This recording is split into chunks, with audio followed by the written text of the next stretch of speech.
നിങ്ങൾക്ക് ഇതുപോലെ റെയിൽവേ ക്രോസുകൾ കൃത്യമായിട്ട് ഒരു വാഹനം വരുന്ന സമയത്ത് കൃത്യമായിട്ട് അതിന്റെ ഇടയിലൂടെ ജഡ്ജ് ചെയ്ത് ഒരു വാഹനം ഡ്രൈവ് ചെയ്യാൻ പേടിയാണ്. കൃത്യമായിട്ട് ലെഫ്റ്റ് സൈഡ് തട്ടും അല്ല റൈറ്റ് സൈഡ് തട്ടും എന്നുള്ള പേടിയാണ്. കൃത്യമായിട്ട് ജഡ്ജ്മെന്റ് കൃത്യമായിട്ട് കിട്ടുന്നില്ല. ഇന്ന് ക്ലാസ് നടക്കുന്നത് ആലുവ, എറണാകുളം ജില്ല ആലുവ എന്ന സ്ഥലത്താണ്. നിങ്ങൾക്കും ഇതുപോലെ വാഹനം ഓടിക്കണമെന്ന് അധികം ആഗ്രഹമാണ്.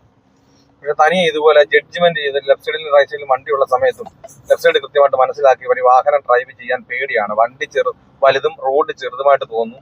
അവരുടെ ക്ലച്ചിന്റെ കൺട്രോൾ, സ്റ്റിയറിംഗിന്റെ ബാലൻസ് കുറവ്, ഓപ്പോസിറ്റ് വണ്ടി കണ്ടു കഴിഞ്ഞാൽ പേടി. അങ്ങനെയുള്ളവരാണ് വാഹനം ഓടിക്കണമെന്ന് അതിയായ ആഗ്രഹമാണ്. അങ്ങനെയുള്ളവർ എന്നെ കോൺടാക്ട് ചെയ്താൽ നിങ്ങൾ കേരളത്തിന്റെ ഏത് ജില്ലയിലായിരുന്നാലും നിങ്ങളുടെ സ്വന്തം വാഹനത്തിൽ വന്ന് ഞാൻ പ്രാക്ടീസ് നടത്തുന്നുണ്ട്.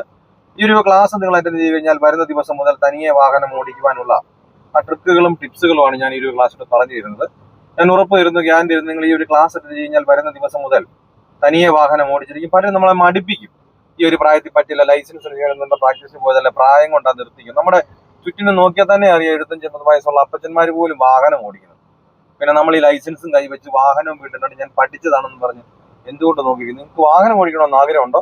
എന്റെ ജില്ല ഏതാണ് കരുതേണ്ടത്? കാരണം പലരും ഇപ്പോഴും വിളിച്ചു നോക്കിയോ എന്റെ ജില്ല. നിങ്ങൾ കേരളത്തിന്റെ അങ്ങേയറ്റമായ കാസർഗോഡ് മുതൽ ഇങ്ങേയറ്റമായ തിരുവനന്തപുരം വരെയുള്ള കേരളത്തിന്റെ ഇടയിലുള്ള ഏത് ജില്ലയിലായിരുന്നാലും നിങ്ങളുടെ സ്വന്തം വാഹനത്തിൽ വന്ന് ഞാൻ പ്രാക്ടീസ് ചെയ്യുന്നത് നിങ്ങൾക്ക് ആഗ്രഹമുണ്ടെങ്കിൽ എന്നെ കോൺടാക്ട്